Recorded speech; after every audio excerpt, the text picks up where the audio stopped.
white flash from the left side of the... Oh my God! Oh my God! We're not... Oh, get out of here!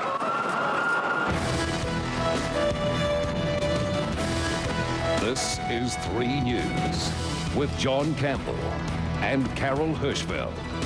Kia ora, good evening. Tonight, an extended 3 News as we bring you coverage of the horrific events in the United States. The death toll is in the thousands. No one really has any idea how many, but we can tell you that 266 people were aboard the 4 hijacked planes, all dead now. And it's estimated that 800 people died when one of the aircraft plowed into the Pentagon in Washington. But the big unknown is at the World Trade Center, where 50,000 people work, or at least used to work. This is the scene tonight. Firefighters and police exhausted by the hours of struggle. It will be days, probably weeks, before the loss of life is known. Well, today clearly saw a new form of terrorism emerge. Commercial aircraft hijacked at knife point and deliberately flown into their targets, symbols of America's power and wealth. With a huge gaping hole on the side of the building and billowing... A day that will live in infamy. 11th of September, 2001, 60 years after Pearl Harbor, the United States is again the victim of a brutal surprise attack. This time the aircraft are hijacked airliners, the targets, the very symbols of American financial power. 5 miles from the site of this absolute disaster, we cannot... A tragic accident or a deliberate attack. As a second aircraft flew towards the Twin Towers, there was no longer any doubt. Loss. I mean, do you know if there were many people in the building? Oh, another one just hit. Something else just hit. A very large plane just flew directly over my building, and there's been another collision. Can you see it? I can see it on the shot. Oh, my. Something An else. image that will remain forever seared on the American consciousness. A passenger jet full of people being flown deliberately into one of the world's great skyscrapers.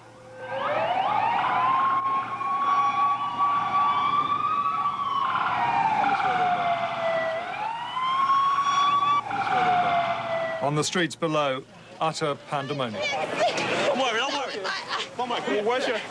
From up in the towers, the heartbreaking sight of people trapped above the flames, almost 1/3 of a mile high, waving desperately for help that would never, could never arrive. Less than an hour after the attacks, one of the towers finally succumbed to the blast and the flames. In blood. It looks like a lot of them were either on the floor of one of the exchanges. There's actually, oh my God! Oh my God! Oh my God!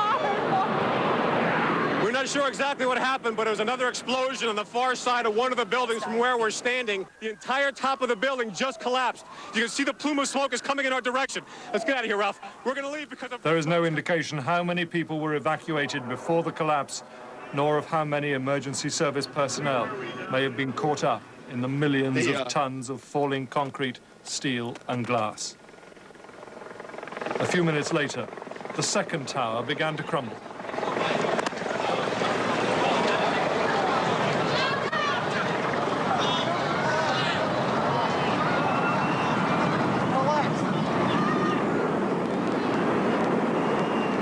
"50,000 people work in the Twin Towers.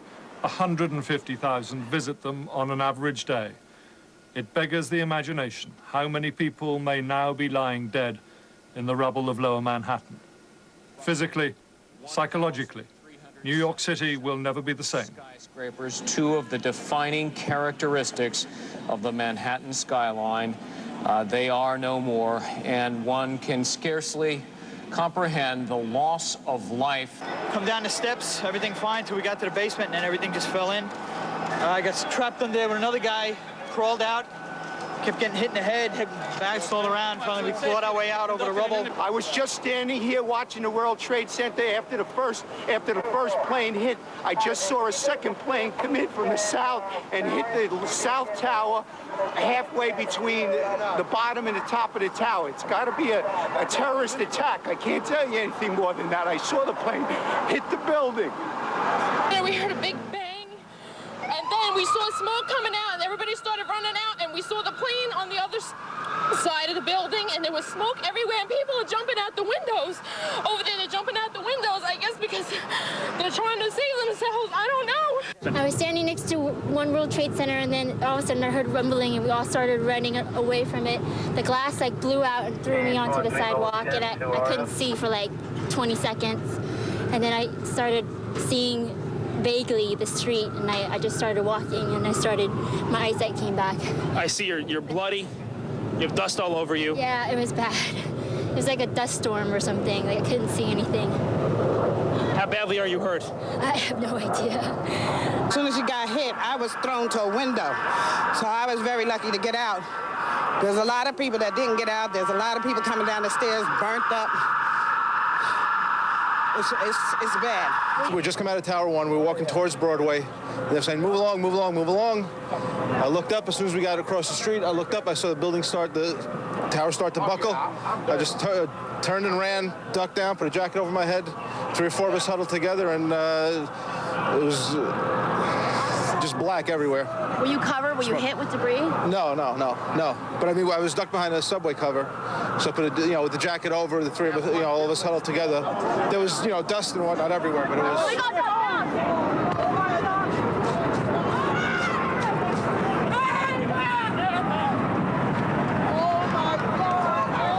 The second building has just come down. The second, everyone's being asked to get down.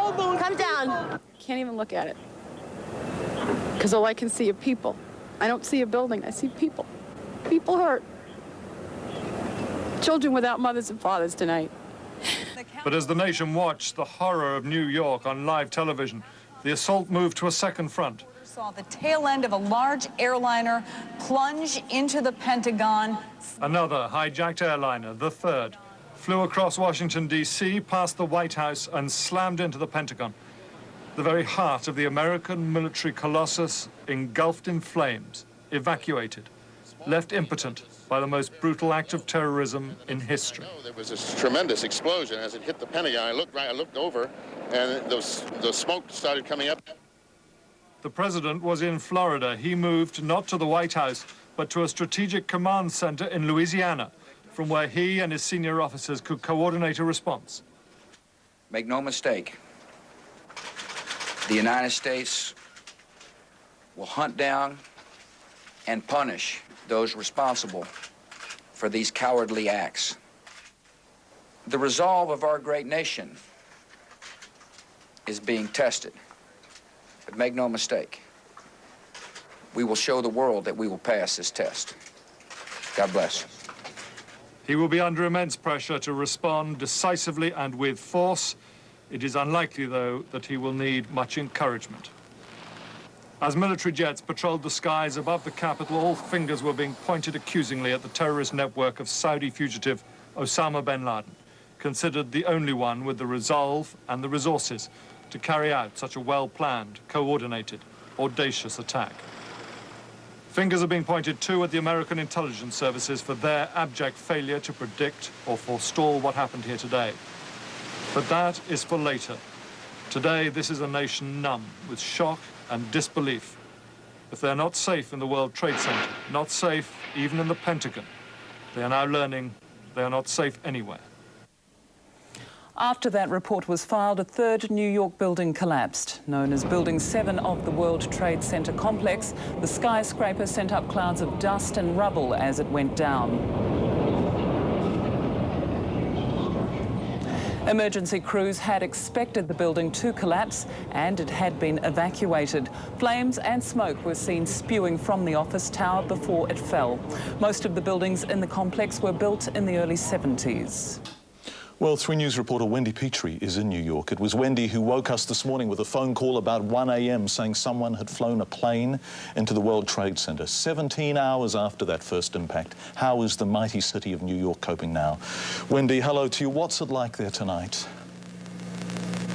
Well, John, during the day, as we've seen, there's been utter devastation and chaos, but tonight a sort of eerie silence has descended over the whole of New York City, and that's probably because basically the city is shut down. You cannot get in, you cannot get out, and people are standing on lookouts just looking over in utter disbelief, sort of saying, why has this happened, how has this happened, and who is responsible? Wendy, can you paint a picture for us? What's the scene there? Is the police presence very high, for example? Oh, very, very high, John. I've been driving around New York City today and there are police on every single corner. They are stopping anyone that looks remotely suspicious. I saw 2 men get arrested about an hour ago. So basically, if you look suspicious, they will stop you. They are out to find the perpetrator of these crimes. Wendy, is there a sort of sense of vigilante justice building? Do they want to finger somebody? Do they want to do it fast? And does it matter terribly much who it is? Well, we've heard George Bush today saying they want to track down the perpetrators of these crimes, and certainly on the streets we hear people saying, you know, let's find out who did this. You know, we've got to get them back for what they've done. And earlier today, when I talked to you at 1:30 in the morning, they said, you know, the Palestinian militia group was responsible, and now we're hearing Osama bin Laden. So, you know, but once again, looking back to Oklahoma, you know, we could look within, and it wasn't someone from without, and after all, was it? No. Wendy, is there a great deal of anger, or is there just an overwhelming sense of grief in New York now? I think there's a bit of both, John. I think certainly grief and devastation, but also a great sense of anger. No one can believe it. This is on American soil. This is a direct hit on, you know, not only America, but the Western nations, and no one can quite believe it. Wendy, can we talk about this, the search for survivors? Are people being pulled from the rubble, do you know, or are no survivors being found? Well, I heard people saying earlier today there were dozens and dozens of ambulances, and then tonight the number has dropped off. So I take that as a bad sign, that it means that there are fewer people being pulled out alive, and that is certainly a tragedy. And I'm sure that in due time we'll find out the death toll, and it is going to be high. It's being speculated that it will be in the thousands. Is that what you're hearing there, Wendy? That's right. Well, we know that Pearl Harbor, 2,500 people were killed in Pearl Harbor, and they're saying this is definitely going to be higher, you know, the worst terrorist attack in history. Wendy Petrie from New York, thank you very much indeed for joining us, Wendy. Here in New Zealand, international flights have been cancelled or rescheduled as airports across America were closed. Auckland airport staff have had to counsel distressed travellers, and airport security and police are on high alert. Reporter Sarah Bradley joins us now from Auckland International Airport. Good evening, Sarah. Good evening, Carol. Well, air travellers were in shock today, some breaking down in tears as they arrived on flights here at Auckland International Airport and found out about the devastation back in the United States. It was news almost too terrible to believe. Mass destruction and death on a mind-numbing scale. I just feel so sorry for it. It's horrific. What tragedy. Terrible. Terrible, terrible, terrible. I just give thanks to God that we're here safely, and I want to pray for all those other families that are involved in that situation, because unfortunately they're not as lucky as me. It is the worst that I've ever heard of, and such a cowardly act, and to kill innocent people. With America closing off its airspace and Britain imposing tight restrictions, some captains were ordered to turn their planes back to New Zealand. I don't think it sunk in exactly what had happened. He just said there was a terrorist attack. Yeah, just thought it must be something pretty big, you know, to close all the airspace, considering we were going to LA. There was news too that one of the hijacked and deliberately crashed United Airlines planes had a code-share agreement to carry Air New Zealand passengers. At this point, our information tells us no Air New Zealand ticketed passengers on that code-shared flight. Today, American travellers were divided on what their president should do, but at least one woman's convinced Muslim fundamentalist Osama bin Laden is to blame. Quit being a gentleman and go after that character. It's not a matter of retaliating, it's a matter of bringing people to justice. Security at the international airport has also been significantly boosted, with both police and the airport's own security personnel making their presence felt. Sarah, you've been at the airport on and off for most of the day. What's the mood like there right now? Well, I just came out from being in the airport just before. I would describe the mood as quiet and very somber. There are very few people in there. Flights are arriving, and of course now people know what's happened in the United States, so they're very somber as they get off planes. This morning, of course, people didn't know, planes that were coming from the United States, people on those planes were not told about what had happened. I guess they thought it would be better for them to land, and then police got on the planes and told them about the devastation. So this morning, shock and tears. Right now, quiet and somber. How extensively will today's events affect New Zealand travellers, Sarah? Well, they're going to affect travellers quite extensively. Of course, people cannot leave New Zealand and travel to America, business travellers and, of course, people going for holidays. But also remember, it's going to affect people who are already in America. There's no travelling within America, there's no travelling out of America. And, of course, what about tourists here, American tourists, who can't get back home? So there's really going to be quite a lot of disruption. The United States is telling us that they expect maybe their airspace will be opened tomorrow morning our time. But I just spoke to airport staff here and they said they have not heard anything officially, and as far as they're concerned, all flights are cancelled indefinitely. We understand there were a couple of Air New Zealand flights diverted. There were 2 flights diverted today. The first flight was NZ2, that was going from Auckland to Los Angeles, and that was diverted back again to Auckland, so they never got there. Those people were told on the flight what had happened, so they were aware of the devastation, although not the effect of it. And they said when they got off and they saw the television screens in the duty-free lounge, they were all absolutely shocked. The other flight that was diverted was NZ54, which was from Rarotonga to Los Angeles. That was actually diverted to Tahiti, and Air New Zealand tells us that they are now working on getting those passengers back to their homes, whether they be Auckland or perhaps Rarotonga. On a personal note, Sarah, you used to live in New York and work near the World Trade Center. Do you remember discussion about the possibility of something like this happening? Yeah, this is very difficult for me personally. I actually only just got back from living for 10 years in New York 6 months ago. And I used to walk through that World Trade Center concourse every morning around 9 o'clock. And since the '93 bombing, of course, of the World Trade Center, the Oklahoma bombing, and, of course, the terrorist attacks on American embassies in Africa, everyone's been very nervous. All people who work down there in those financial companies have been very nervous over the last couple of years. We always thought we were a target.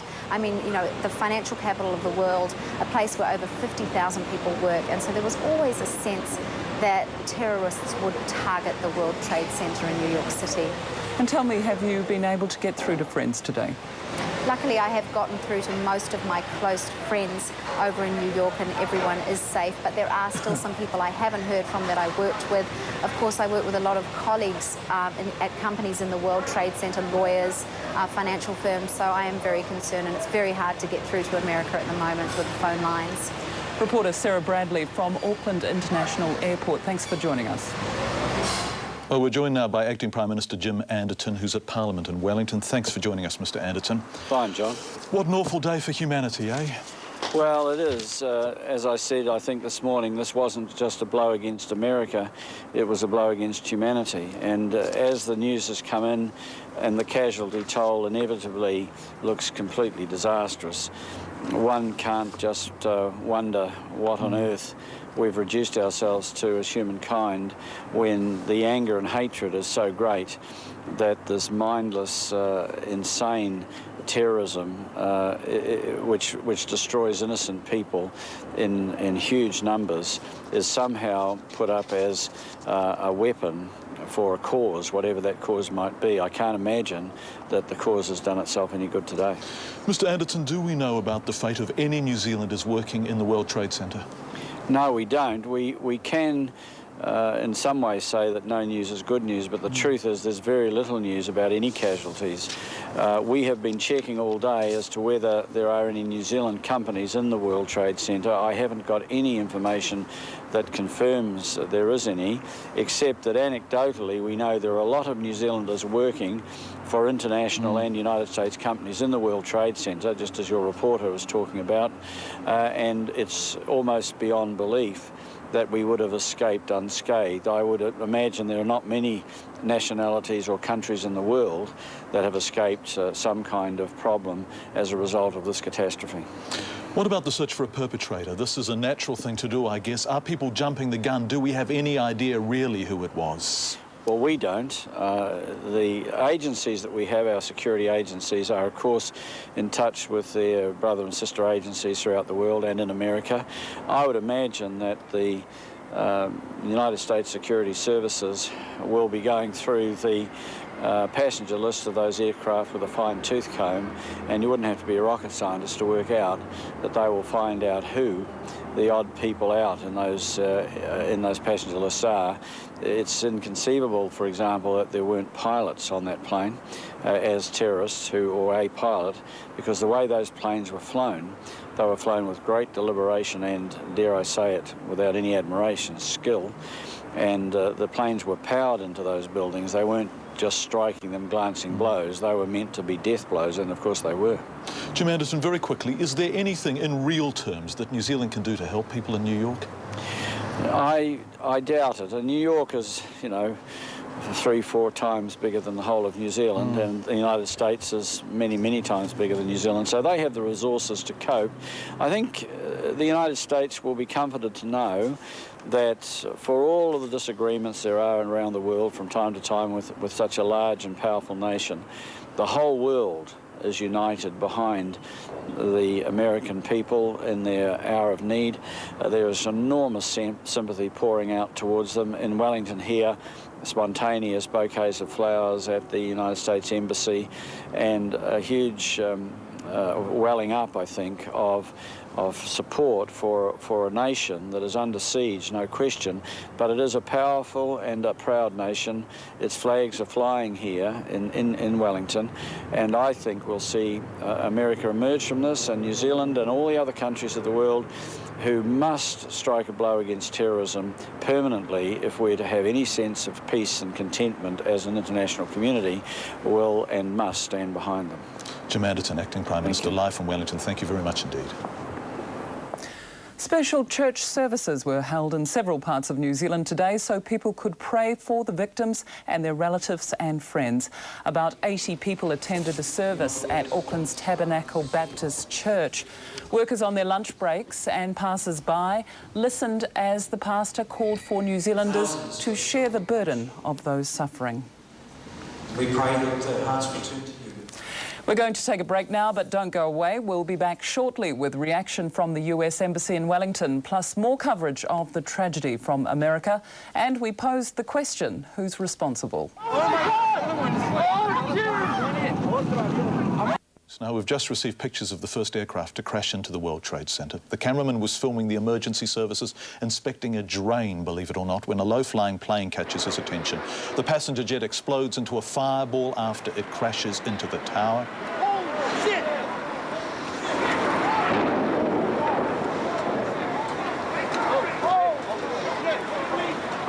As you can see, it left a huge, gaping hole in the top quarter of the building. The US Embassy in Wellington quickly battened down the hatches after today's attacks. Like American embassies all over the world, Wellington's went into siege mode. Reporter Tony Field is there. Good evening, Tony. Evening, Carol. It's really been a day reminiscent of the scenes when Princess Diana died. You'll see behind me the flowers. People have been coming here to the US Embassy all day. Signs of a common grief and mourning. The stars and stripes at half-mast and New Zealand flowers at the embassy's gates. Throughout the day, ordinary New Zealanders came to offer their sympathy, struggling to comprehend what happened. Well, I'm overcome with grief for the American people. I just, like everyone, I'm just overcome. I just can't understand it. People dying, it's a horrific. It's an attack. It's Pearl Harbor. Armed police joined security guards patrolling the grounds. Although no one will say so officially, every American government official is a potential terrorist target. Staff arrived for work clearly stunned by what had happened. It's horrible. I mean, what else can you say? It's, 50,000 people could be dead. It's just a terrible scene. One US citizen now studying in New Zealand says she feared this would happen. Well, I'm a Gulf War veteran, and I worked with the Middle East throughout my 4 years in the military. This morning, my reaction was, this is my worst nightmare come true. Many of the countries in the Middle East declared war on us a long time ago, and I feel like our political leaders really didn't take them very seriously. And today they proved that they were very serious. It kind of hit me at one point that those are people that possibly people I might know or have seen every day on the train or something like that just, you know, died in a giant heap of rubble. I don't know. The flowers kept coming, and for embassy staff, comfort came with them on a dreadful day. Today, we've had a national tragedy. Freedom itself was attacked by a faceless coward. The resolve of our great nation is being tested, but make no mistake, we will show the world that we will pass this test.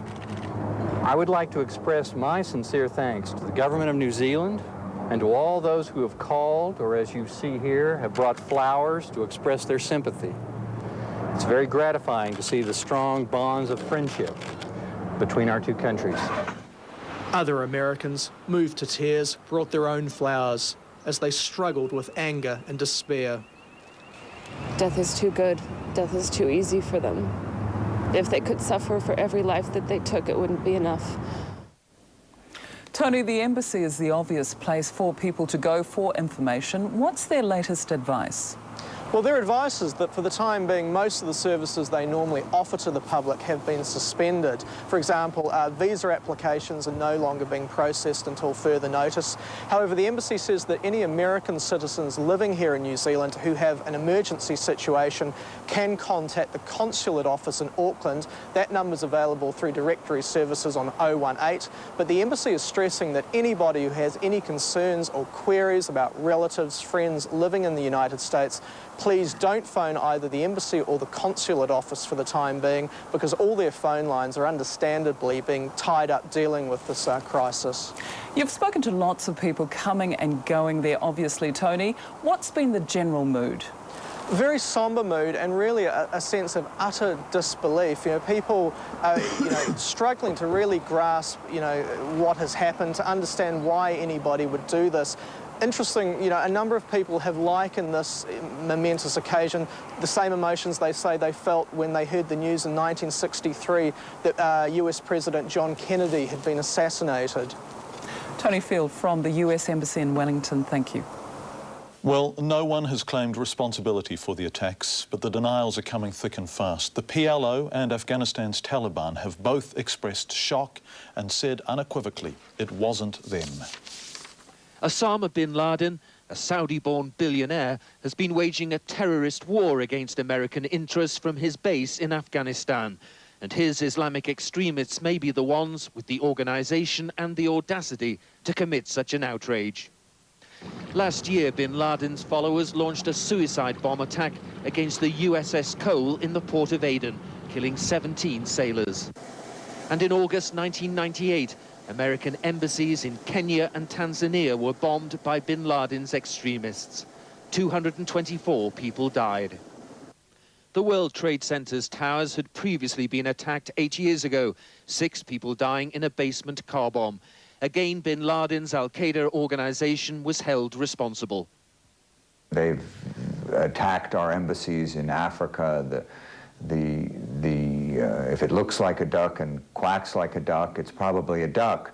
But before you make any drastic decisions about retaliation, I think you have to make sure you have compelling evidence that it was the Al-Qaeda organization. The United States, of course, has many enemies. Libyan leader Colonel Gaddafi is one. And Iraq's Saddam Hussein has been engaged in a constant duel with American and British warplanes since the end of the Gulf War. In Arab parts of Jerusalem, some Palestinians celebrated when they heard news of the attacks, but Palestinian leader Yasser Arafat expressed shock and sorrow. First of all, I am offering my condolences, the condolences of the Palestinian people to the American President, President Bush, to his government, to the American people for this terrible act. We are completely shocked, unbelievable. Until today, this was the worst act of terrorism on American soil, the bombing in 1995 of the federal building in Oklahoma. 168 people were killed, but the perpetrator was American, Timothy McVeigh, who was later convicted and executed.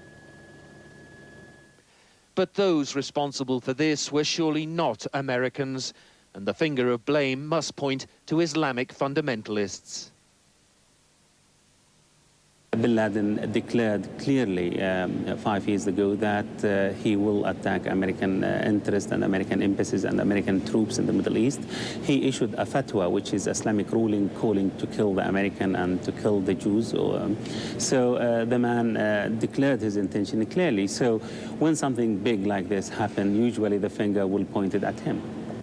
Now the most powerful intelligence and military operation in the world will redouble its effort to track down Osama bin Laden and bring him to justice. While no one is sure who's responsible for the tragedy, there are some leads. Numerous cell phone calls were made from the doomed flights before they crashed, describing people armed with box-cutter knives. But it's one call in particular from an American Airlines flight attendant that may give investigators the information they need. The flight attendant was also able to tell the American Airlines Operations Center. She reached them and told them what was going on board. She was able to tell them the actual seat number of the passenger who was causing the problems on the plane. So that may lead authorities at least to one name, at least the name of the person who booked that ticket.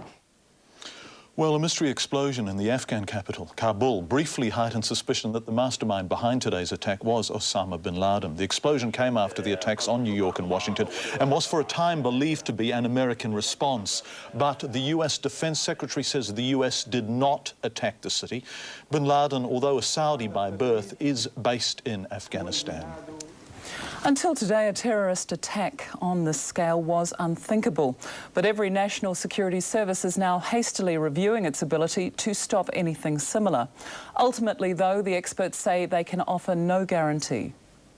July 1985, and the previously unthinkable happened. The target not an international symbol of capitalism, but one of peace, attacked by French government agents. The Rainbow Warrior showed we were vulnerable. And we still are. Well, anything could happen. If it can happen in the United States, it can happen here. We have no evidence to suggest, however, that New Zealand is a target. I have to say that. You know, somebody could go in here down to Wellington Airport, jump on a 737 and crash into the Beehive. It's that simple. You don't have to be a great terrorist. You know what I mean? And that's what's scary. An Air New Zealand first officer told 3 News no pilot would willingly crash a commercial flight into a building full of people. Well, we suspect that they probably killed the crew. Would a pilot probably not be able to do that? Oh, I wouldn't think so. I don't think he'd want to. I mean, he would. He'd have to be killed before they go in, I'd imagine. Victoria University lecturer Jim Veach studies terrorism. He says New Zealand's unlikely to be the target of such warfare. We're too far away, and unlike the US, don't get so involved policing other nations. I don't think New Zealand is important strategically. This clashes between America and her opponents, principally in the Middle East. Opponents who, like the Oklahoma bomber Timothy McVeigh, want America to take responsibility for the pain they say it inflicts on people in the Middle East. A fire officer who helped clear up after that tragedy was in Wellington today and says New Zealand must be prepared for anything. When the crunch time comes, when that big incident comes, whether it's an earthquake or a terrorist attack or whatever, that you have you've planned on that and you know how to handle it when it comes up. That's insurance for emergency services. For travellers who are the victims of terrorist attacks, it's cold comfort to know that at least they won't have to fight their insurance company. Terrorism, unlike war zones, is covered by holiday insurance. Jill Newland, 3 News. Well, we're taking another break, but stay with us for this extended edition of 3 News, America Under Attack. Shaken by today's attack. Values plummeted on European and Asian stock markets while gold and oil prices surged upwards. Some economists fear a global recession may be triggered. We cross now live to Stephen Parker, our reporter who's on the trading floor at Deutsche Bank. As you can see, good evening, Stephen. Yes, good evening, John. There's no doubt there's been an enormous economic reverberation felt all around the globe. Just to give you some idea of the significance of this is the longest period the US markets have ever been shut since the Depression in the 1930s. And tonight, those markets are still shut.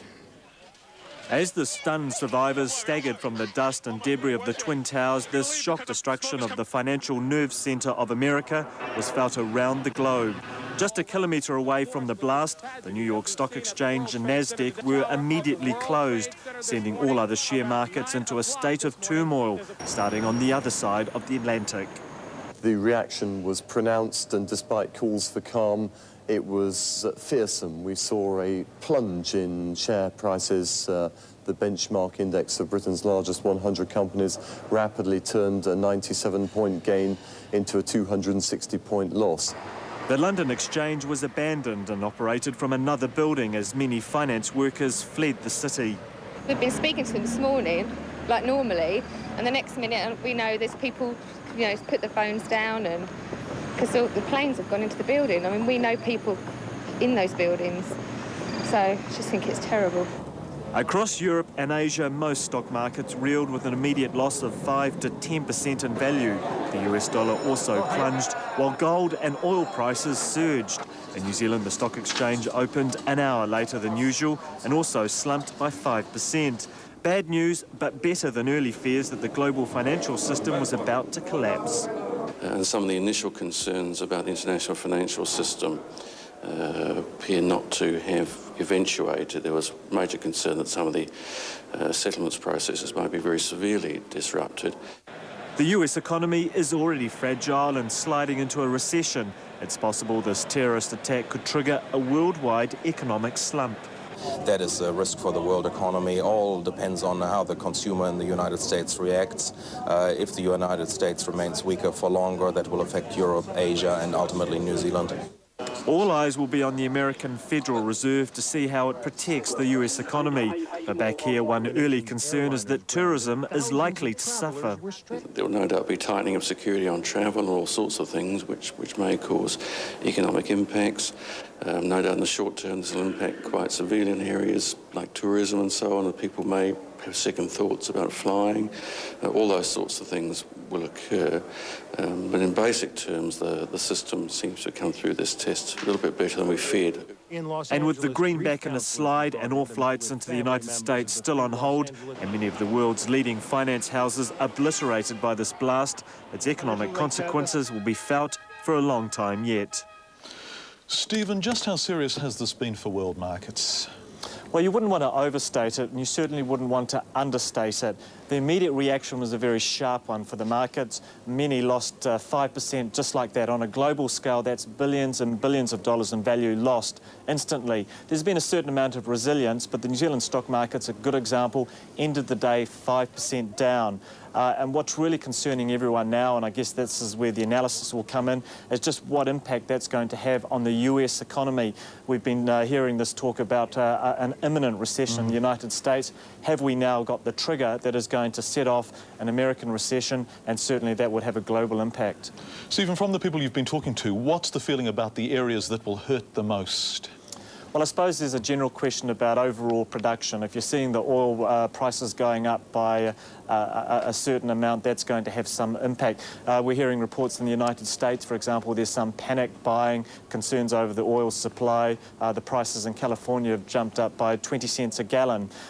So that's one certain area, the general overall production. Aviation and tourism are two areas of real concern. British Airways lost 20% on their shares immediately today. If there's a general global loss of confidence in aviation and flying, tourism here will be hurt. And certainly it's something that is coming at a very bad time for Air New Zealand as it's trying to climb off its knees. If there is this downturn in tourism, loss of confidence in aviation, is going to hurt companies like Air New Zealand and overall our tourism industry. Yes, we'll have more on Air New Zealand later, but in the meantime, Stephen Parker from Deutsche Bank in downtown Auckland. Thank you. News of the New York disaster has prompted special newspaper editions in New Zealand today. The Otago Daily Times, normally a morning paper, rolled its presses early this afternoon to put out a paper featuring some of the pictures and stories from New York. 25,000 copies were distributed free around Otago. Well, in Parliament today, the attack on America was being compared to World War II. Political reporter Jen Nolan was in the House. Good evening, Jen. Good evening, Carol. Well, the level of outrage and horror was evident in the members' speeches today. The unknown perpetrators were compared to Hitler, and the victims' fate was likened to the Holocaust. A minute's silence before the House began its business, as politicians reflected on the horror of this morning's events.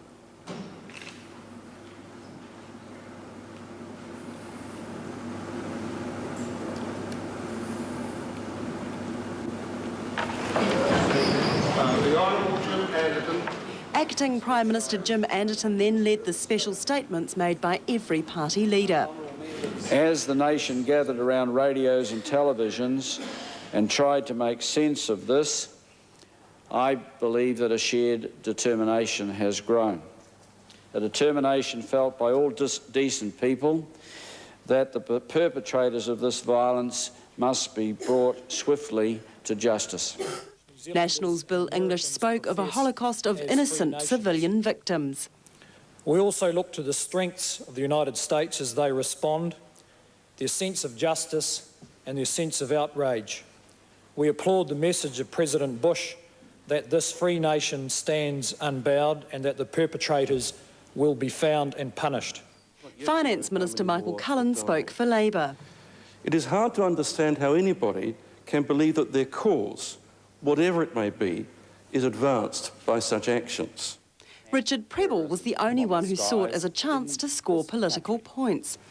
I was at Eden Park, or more correctly, outside Eden Park, on the day when one Karl Marx Jones hijacked a Cessna plane and flower-bombed that park. The Air Force actually considered shooting down his plane. Prebble pointed out with the sale of the Skyhawks, from December on, the Air Force wouldn't have that option. But the Greens had a warning. Even when the perpetrators are identified, and they must be punished, we would urge restraint and insist that a rash and violent response will only increase the loss of life, especially of the innocent. Winston Peters spoke of a world that has irrevocably changed. Tomorrow's world will be, sadly, at the start of the 21st century, a very different place because of today's events.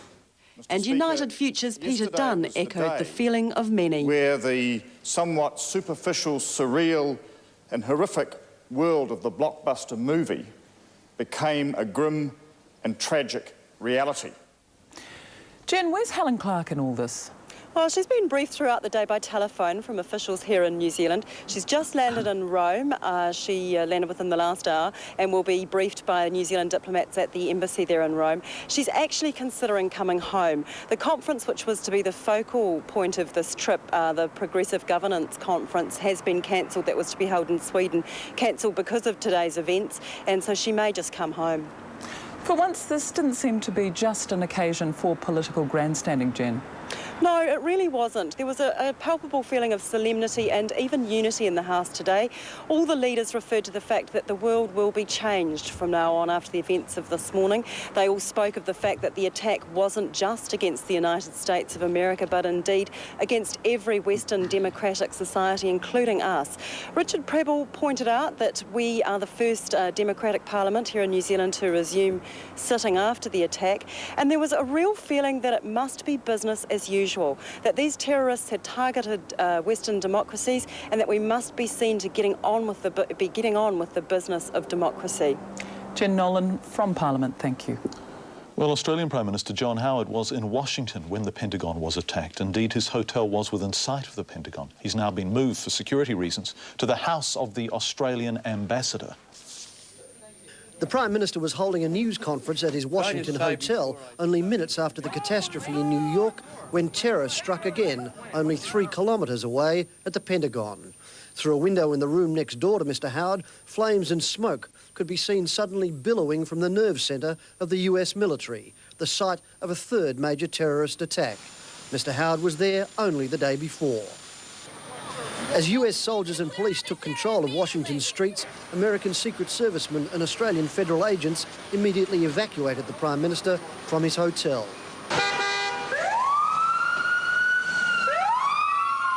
As the White House, just across the park from Mr Howard's hotel, was also evacuated, he was rushed to the safe haven of the Australian Embassy 10 blocks away. Secret agents unloading semi-automatic weapons and sealing the building. All non-essential personnel of the 80-member staff was sent home. A clearly moved Prime Minister emerged 3 hours later to express his horror at what he called an act of war. America has been hurt by today's events, but the American spirit will not be daunted or bowed or diminished by these events. Mr Howard announced he'd sent a message to US President George W. Bush assuring him of Australia's support. Here the government set up an 0800 number for New Zealanders wishing to inquire about or report missing relatives in New York and Washington. That number is 0800 872 111. That's 0800 872 111 for the New Zealand Police and Foreign Affairs Helpline. So this Thursday night on the panel... Too close for comfort for an Auckland man who was flying past the building when the second hijacked aircraft tore into it. As the inferno unfolded, Grant Scanlon feared for his life, not knowing whether his plane was a terrorist target too. Pictures that have shocked the world and a scene that was witnessed firsthand from the air by ex-Aucklander Grant Scanlon aboard a United Airlines domestic flight over New York. There's just this huge orange burst of flame and a plume of black smoke. I was pretty scared. When you're up there in the air, not knowing what's going on, you can see, a couple of the World Trade Center towers on fire, and all you want to do is be on the ground pretty quick. Scanlon's worked and lived in Chicago as a computer consultant for the last 3 years. He was flying to New York on business. All of a sudden, the plane had been descending. Pilot cut to full power, and the plane just ascended really quickly. I mean, emergency power. And the pilot came back on the PA and said, well, in case you haven't already figured it out, we have to divert to Philadelphia International because of a terrorist attack on New York City. Those aboard the plane thought they were a possible target. At that stage, of course, everyone in the plane is freaking out. I felt like a sitting duck. I was peering out the window trying to find anything that might, conceivably be coming our way. 32-year-old Scanlon had only been back in the States a week after visiting family in Auckland. Fearing for his own life, family was his first thought. As soon as I heard the word terrorist attack, I phoned my wife because, if our plane was going to be involved, then I wanted her to be the last person I spoke to. Scanlon's plane landed safely in Philadelphia and he's now back in New York and planning to stay on the ground for a long time. Jeff Hampton, 3 News. Well, Grant Scanlon was by no means the only New Zealander to witness the World Trade Center disaster. Others were on the ground, dangerously close to being in the wrong place at the wrong time. Indeed, saved only because they were running late for work. Oh my God, there it goes! These scenes of chaos, replayed repeatedly today, were what greeted New Zealander Rhina Webster when she awoke this morning. But it wasn't television pictures. She watched the real thing from the roof of her Manhattan Island apartment. But it was everyone in the street crying, and even, all through Brooklyn, everyone poured out of their homes and were on roofs, kind of embracing each other and trying to support. It's horrifying. On leaving Manhattan Island later, she described a group of parents anxiously waiting at the train station. They were obviously looking for their loved ones, and they were surveying the train to see if they'd get off. And they weren't there, and so they were breaking down, and that was horrifying. It's like a war zone, it really is. Cameron Childs is on his OE and had a sleep in this morning instead of going with his original plan. As it would happen today, I had planned to go to the Twin Towers today at 9 a.m. in the morning. I was very relieved, believe you me. It's been a long day. Another late sleeper, Craig Gribble, works in the Financial Trade Building at the World Trade Center. He's thankful he was running late for work and was still at home when the attack happened. It's hard to believe these people were just going to work this morning like I would have been. Yeah, quite shocking. Journalist Ray Lamb spent the morning asking people in the streets for their stories. This from a priest she met. He'd been into a church down there. One of the first casualties that he was aware of was in fact another priest, the fire service chaplain.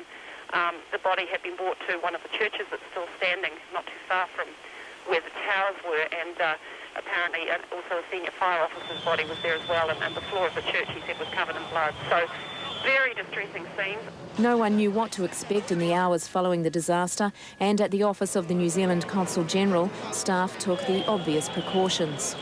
There certainly was a sense of panic, not panic, but there was a sense of don't be in a tall building, get down to the basement, get down to the street level.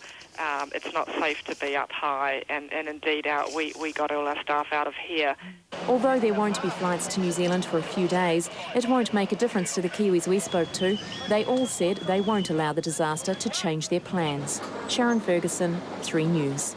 Joining us now live from Dunedin is Dr. Robert Patman, a senior lecturer at Otago University and an expert on American policy and international foreign relations. Dr. Patman, thanks for joining us. Good evening, John. Hello. Let's talk about America's security intelligence system. It's so expensive, $30 billion worth, so high-tech and clearly so ineffectual. They had no warning at all that this was going to happen.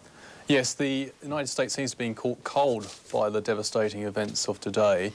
And it seems that the administration will certainly be reviewing in the next days and weeks ahead its intelligence apparatus. There have been calls already beginning to grow in Washington for heads to roll, and perhaps the director of the CIA in particular will come under some pressure. However, we have to qualify that slightly by saying we don't know at this early stage whether the information about this threat was actually in the intelligence system, but it hadn't actually reached the desks of the key decision makers. And the other possibility is that the Americans had the information in their intelligence system, but they in fact may have been preoccupied with one or two particular threats, such as bin Laden, and may have therefore neglected information already in the system. Robert, can we look forward? What are the implications of this for Star Wars, for George W. Bush's missile defence system? Well, I think they're pretty negative, actually. One of the sobering things which emerges from this, that the crisis of the last 12, 24 hours or so, is that even if Mr. Bush, say in 2005, had his anti-missile shield in place, it would have been powerless to prevent this type of terrorism. Because it's so unsophisticated in some respects. Men with knives stealing planes and flying them into buildings. Star Wars is not in that league, is it? Well, it's Star Wars is predicated on the notion that rogue states, as the Americans call them, that's states which have considerable conflicts of interest with the United States, such as North Korea, Iran or Iraq, might launch ballistic missiles in the United States. The United States has to be geared to protect that, whereas in fact, I think the reality of conflict in the post-Cold War world is increasingly non-state groups are looking to mount terrorist acts via sort of acts we've seen today through hijacking planes or delivering bombs through lorries. Can we look at the politics of it? George W. Bush's response, so far one brief speech in a sort of Churchillian mode. What does he have to do? Well, I thought he struck the right tone as far as the American public were probably concerned today. It was defiant. But I think Mr. Bush faces perhaps the most formidable test of his presidency in the days ahead. He's someone who's not steeped in foreign policy. Some Americans are quite nervous about how dependent he is on his advisers, and if his advisers are divided on their response to this problem, then that might contribute to a slight incoherence within the United States foreign policy making with respect to this crisis. But we will have to await developments to see that. Robert, just quickly, has the extent of the hatred for America displayed in this action surprised you? No, I think there's been a fair degree of animus towards the United States in a number of countries. And I think what Mr. Bush has to do, as well as go after the people who are responsible for this appalling tragedy, this wanton, this dastardly act that we've seen in the last 24 hours, which cannot be condoned at all, I think Mr. Bush also has to look at some of the causes which terrorist groups are feeding off in the world. And when I talk about causes, I mean those people who have not had a fair deal out of the international system and who, in fact, are alienated from it. And I think America perhaps has to be more energetic, in particular, in trying to bring, in a more even-handed fashion, peace to the Middle East. Dr. Robert Patman from our Dunedin studio. Thank you very much indeed for joining us, Robert. Thank you. Well, there's no way of telling at this stage just how many lives have been lost in today's terrorist attack. All we know is that it will run easily into the tens of thousands and probably beyond. But when the numbers are confirmed, the majority won't be directly from the attacks, but from the collapse of the Twin Towers. Why did the towers collapse as quickly and as suddenly as they did? Engineers from the original firm that built the towers told ABC they can only guess at this point, but they believe that the collisions themselves, the plane hitting building number 1 and the plane that smashed into building number 2, by themselves, they did not cause the collapse. It was the fire, they say, the intense fire and heat from the explosions that brought the buildings down. Temperatures inside could have built up to 1600 degrees Fahrenheit. At that temperature, steel loses its strength and steel beams connect every floor to the outside walls. As it got hotter, the beams got weaker, and the hot air inside began to push and press against the outside walls until the outside walls just buckled, snapped, and released the top floor, which fell onto the floor below, and the entire building sinks in a straight vertical, the floors falling faster and faster down, until you notice that every floor in the building is gone. Viewed from another angle, you can see the same thing. Notice the aerial stays vertical, just stays straight as it sinks into the building. There's no buckling or tipping, just straight down. And this happened in both buildings. The first tower, too, stayed straight as it went down, each floor falling neatly on top of the other. So the reason the towers went so quickly is because all the floors were literally hanging onto the skin. And once the skin went, the buildings went too. The ABC's Robert Krulwich with that report. Just a reminder of the 0800 phone line set up here for New Zealand. This morning's terrorist attacks were carefully aimed at two of America's most strategic targets, its economic and its military headquarters. The first plane crashed into one of the twin towers of the World Trade Center at 12:45 a.m. New Zealand time, and it set off a sequence of events that have rocked the United States to the core. Two of the hijacked planes were American Airlines jets, Flight 11 from Boston to Los Angeles with 92 people on board, and Flight 77 from Washington to LA with 64 people. At 8:50, just before 12:45 a.m. here, as workers were arriving for a day at the World Trade Center, one of the hijacked planes crashed into the World Trade Building.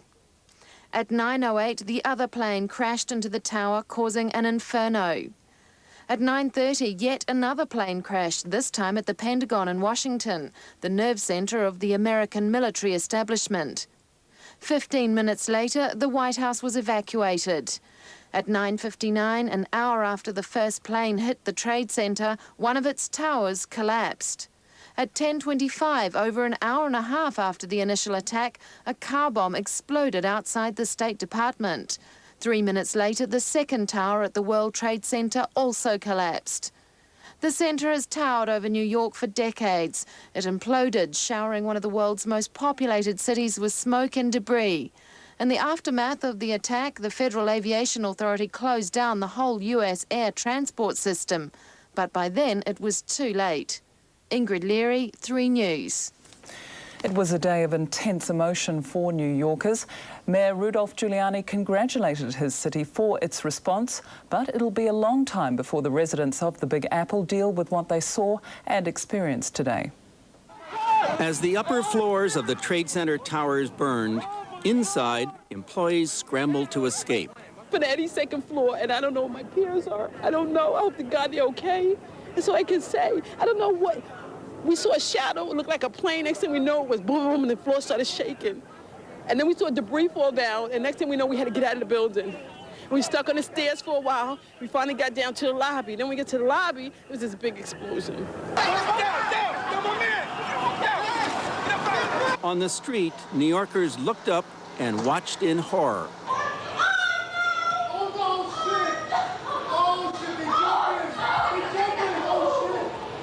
And then we saw the people jumping. We saw what we thought was debris, and we realized it was people jumping. I started seeing people just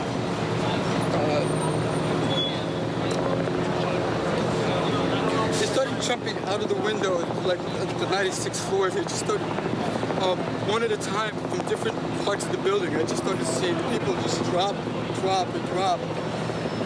And I must have counted like 30 or 40 people, you know. Rescue workers raced to the scene, but then, some 90 minutes after the attack, Oh my God, there it goes! Get out of here!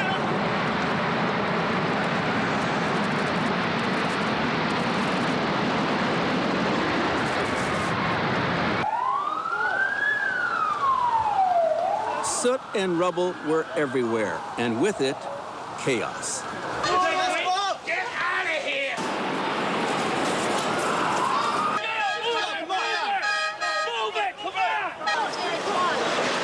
What scared me the most was the panic, and people were running, and you just saw this great big cloud of dust just coming from the center of the building and mushrooming out towards the river. There was, people had no place to go. People were going to jump in the river. they were going to swim, they were jumping on a boat, they were breaking glass to get into nearby homes and restaurants. You okay, officer? Firefighters and police officers found themselves momentarily helpless. Trained to save others, they suddenly had to save themselves.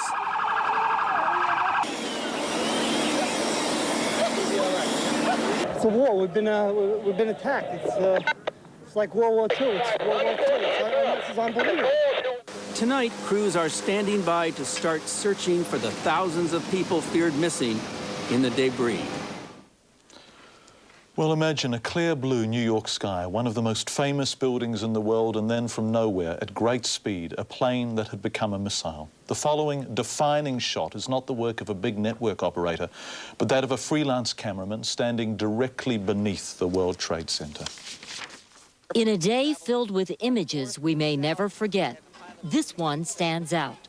The extraordinary footage of an American Airlines jet slicing through the #2 tower of the World Trade Center.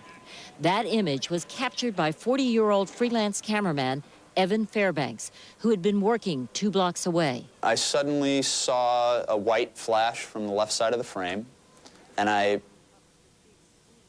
it lasted long enough for me to be able to identify it as a jet. When you saw that plane hitting the Trade Center tower, could you actually fathom what you were viewing? Not at all. It was very surreal. I felt like I was in another dimension, and we weren't even on the same planet. I guess as the human stories start to emerge, and we see more people and we hear more names, it'll become a lot more real to me. But right now, I feel like I'm still in the bubble of the day, and the whole experience is just kind of numbing. Fairbanks has been a cameraman for 16 years, but today he wasn't operating on experience. It was instinct. And that's what drew him back for one last shot. That's when the tower began to collapse. I was looking in the viewfinder, and I just saw this reverse mushroom cloud billowing down, and I realized my proximity, and immediately just turned and started running north. But for Evan Fairbanks, this is the image that will haunt him and us for the rest of our lives.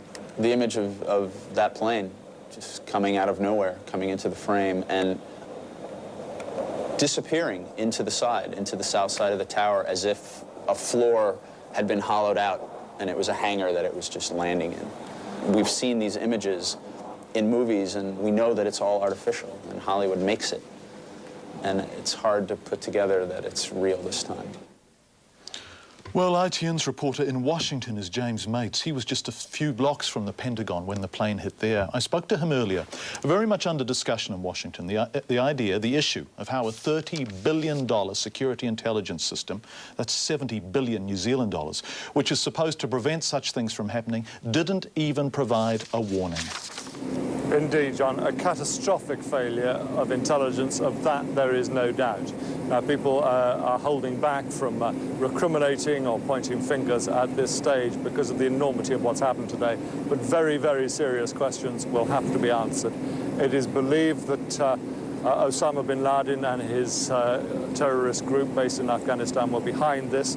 The United States intelligence services are well aware of what he's done in the past, well aware of what he's tried but failed to do.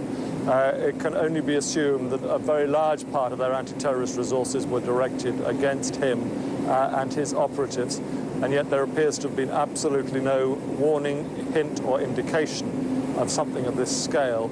The simultaneous hijacking from different airports of 4 airliners, and then the targeting of these high-profile buildings. It's the worst failure in U.S. intelligence, obviously, since Pearl Harbor.